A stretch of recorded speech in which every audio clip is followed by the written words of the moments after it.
Jujur menurut gue nggak ngerti mengganggu dari mananya, karena orang yang doa rosario itu biasanya di dalam hati komit-komit, kalau ada suara pun kayak nggak mengganggu, bener-bener kayak kecil banget suaranya, dan hanya di ruangan itu orang-orang yang bisa mendengar.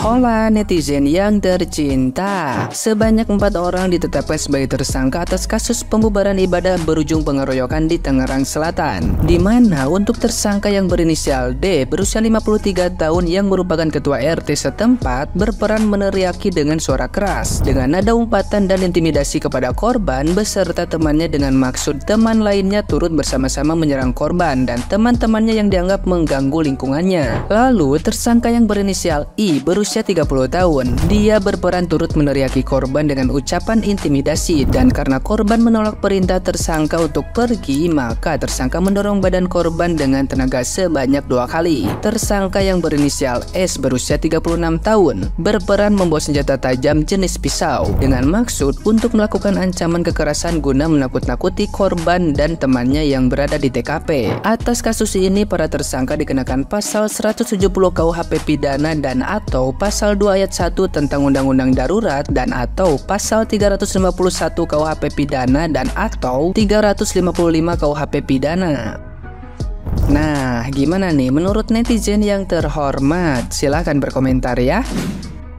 Seperti yang kita duga, kasus soal penggerudukan doa rosario kemarin itu berakhir damai. Ya, sejumlah pihak menggelar pertemuan untuk membahas dugaan penggerudukan warga terhadap sekelompok mahasiswa yang menggelar ibadah doa rosario. Kegiatan itu digelar di kantor Kelurahan Babakan, Kecamatan Setu, Kota Tangerang Selatan, hari Senin tanggal 6 yang lalu. Kita kumpul, semua aparat berkumpul yang berkepentingan dari RT, RW, Lurah, Camat, Kapolsek, semuanya ikut berkumpul. Begitu kata Kasubag TU Kementerian Agama Kota Tangerang Selatan, Asep Aziz Maser saat ditemui di kantor Kelurahan Babakan hari Senin yang lalu. Ini aneh, kok masih dibilang dugaan ya, padahal videonya jelas sekali. Nah, Asep ini menilai bahwa doa rosario merupakan kegiatan yang baik, namun juga harus memperhatikan hal-hal lain seperti etika. Nah, karena ini kan kegiatannya baik ya sebetulnya, hanya yang tinggal itu masalah tenggang rasa. Pemilihan jam kegiatan berlangsung, suara diatur sedemikian rupa. Kemudian kita juga harus paham sedekat apa antara lokasi kegiatan di sekitarnya dan sekitarnya ini orangnya beragama apa. Ya tinggal rasa lah begitu ya. Saya menegaskan kegiatan doa ini boleh dilanjutkan, boleh ya, asal tidak membuat gaduh. Selain itu, dia menyarankan para mahasiswa itu untuk mencari tempat lain. Loh, katanya boleh, tapi kok suruh cari tempat lain? Namun hal itu tidak menjadi alasan adanya larangan kegiatan beragama. Nah, bukan beragamanya yang dilarang atau yang diangkat, bukan itu, tapi etika sosialnya, makanya harus diperhatikan, begitu kata Asep. Ya, kalau kita lihat kesaksian ya dari peristiwa ini, kronologisnya itu mereka sedang berdoa, lalu tiba-tiba ada Pak RT datang teriak-teriak memaki-maki dengan kata-kata kasar, berteriak keras, dan terjadilah provokasi dia yang memprovokasi orang-orang berhenti di situ, dan akhirnya terjadilah kejadian yang kita lihat di video itu. Saya bingung juga, nah ya, kalau yang dibilang etika yang seperti apa? Apakah yang dilakukan Pak RT ini beretika?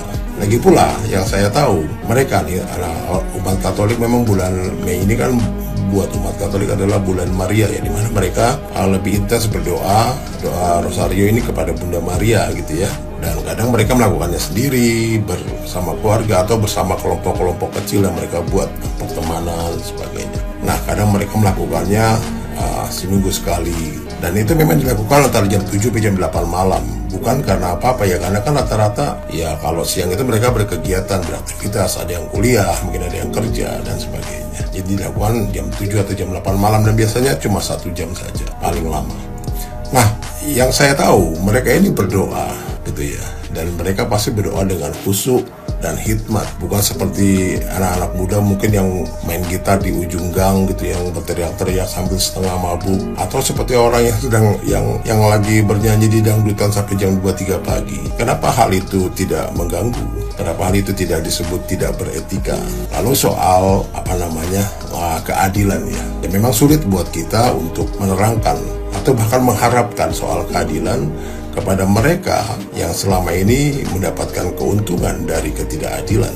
Ya, kita bisa lihat sendirilah bahwa jika ini terjadi kepada kaum minoritas, maka penyelesaiannya adalah mediasi. Tapi jika terjadi sebaliknya, maka proses mediasi selalu tidak berfungsi.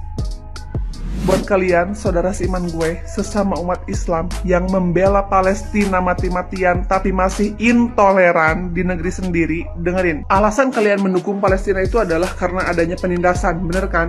Ada orang Islam yang sholat di masjid, dibom masjidnya. Orang Kristen yang ibadah di gereja, dibom gerejanya. Bener kan? Nah, itu kelakuannya siapa? Zionis kan? Zionis!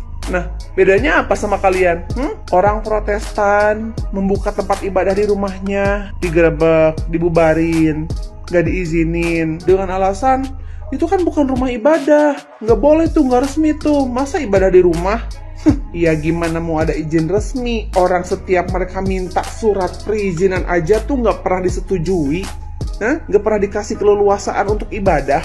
Nah, baru-baru ini nih, orang Katolik lagi doa rosario, lo bayangin lagi doa gitu loh, dibubarin, pakai kekerasan. Itu akhlak Zionis, tau gak lo? Rasulullah SAW aja berperang itu dengan orang-orang yang memang mengajak perang, bukan dengan orang-orang yang lagi berdoa loh. Malu banget gitu, kayak gue minta maaf ya, maaf. Mahasiswa Unpam lagi berkumpul doa rosario, tiba-tiba digebrak sama warga dan PRT-nya karena dianggap mengganggu warga sekitar. Dan ini nggak tahu benar atau nggak, ada berita yang bilang katanya sampai ketua doanya tuh dibacok atau ada terjadi penganiayaan selama penggebrakan tersebut. Jujur menurut gue nggak ngerti mengganggu dari mananya, karena orang yang doa rosario itu biasanya di dalam hati komit-komit, kalau ada suara pun kayak nggak mengganggu, bener-bener kayak kecil banget suaranya, dan hanya di ruangan itu orang-orang yang bisa mendengar, nggak sampai kayak ke tetangga, keluar-keluar atau menggelegar satu daerah yang sampai bisa denger doa lu.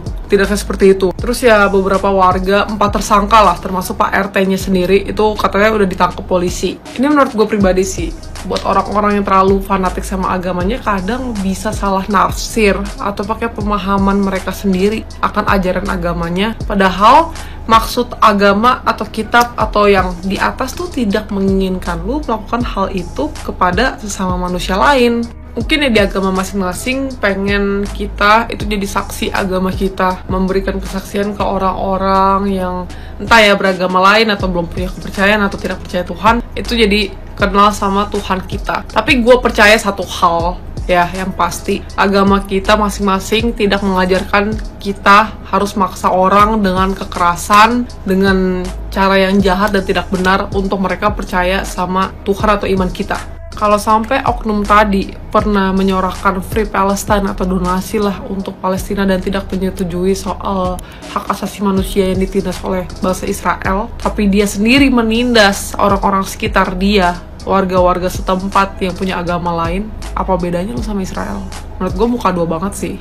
Gue pribadi ini lebih ngomongin soal kemanusiaan, ya bukan perbedaan agama. Gak peduli kalian agama apa, gue menghargai itu, karena itu pilihan kalian dan panggilan kalian masing-masing ya terhadap kepercayaan kalian. Cuman kalau lu menyuarakan keadilan tapi lu berbuat sebaliknya, menurut gue agak freak sih.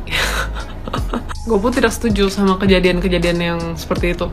Kayak lo, mentang-mentang lo agama lain, gue agama apa, terus gue menindas tuh, menghakimi lo, rasis sama lo, itu gue tidak setuju ya. Jadi kayak karena kita adalah negara dengan berbagai perbedaan, kayaknya lebih baik untuk menghargai lah. Gak peduli lo sebagai pemimpin, lo ngerasa punya kuasa ya untuk si Pak RT tersebut, atau mungkin warga-warga yang ngerasa oh dirinya kelompok dirinya paling benar. Ini untuk hanya oknum-oknum tertentu ya. Terus lu ngerasa punya power untuk menindas orang lain yang lebih kecil, yang lebih sedikit jumlahnya. Kayak buat apa? Gue rasa Tuhan lu juga tidak meminta lu untuk melakukan hal tersebut. Jadi tolong benarkan dan luruskan pendirian ini gitu loh. Kayak boleh cinta sama agama lu, tapi jangan sampai itu bikin lo jadi orang jahat. Gue yakin banget agama lo tidak ingin dan tidak mengajarkan lo untuk menjadi orang jahat. Dan jujur gue jamin lo ngelakuin hal tersebut mungkin ya dengan pemahaman lo sendiri, itu demi Tuhan lo atau agama lo. Gue gak yakin lo bakal masuk surga sih. Emang dengan lo ngelakuin hal tersebut lo bakal masuk surga? Itu garansi. I don't think so.